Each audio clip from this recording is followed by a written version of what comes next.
बोल महाकाली मैया की। अरे काला काला सब कहें और काला सबसे आला है। काली पुतली काला सुरमा आंख में रहने वाला है। और एक काले पे पृथ्वी रखी वो चक्र सुदर्शन वाला है। और एक चलाते तीर कमानिक जपते हर दम माला है। और इन कालों से नेह लगा लो, अरे इनका खेल निराला है। ये काली मैया हम तुम्हें मनाए क्योंकि तेरा रंग भी काला है। ये कालिका चली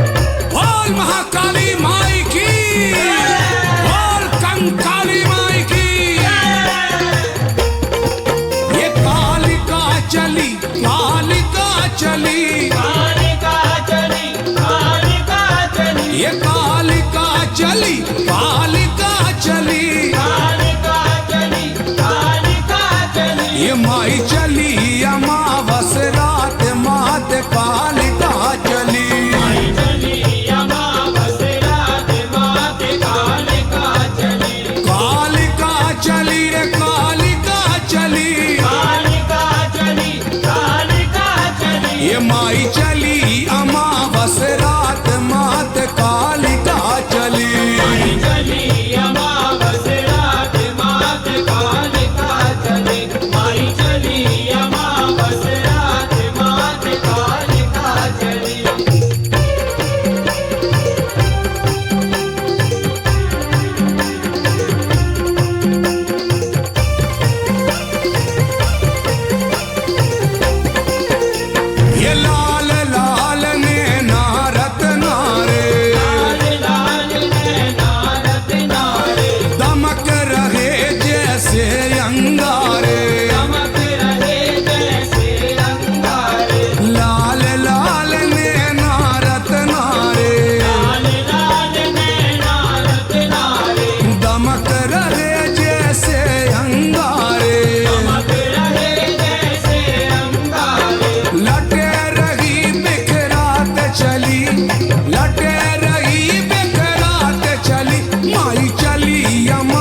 माई चली अमावस रात मात कालिका चली। माई चली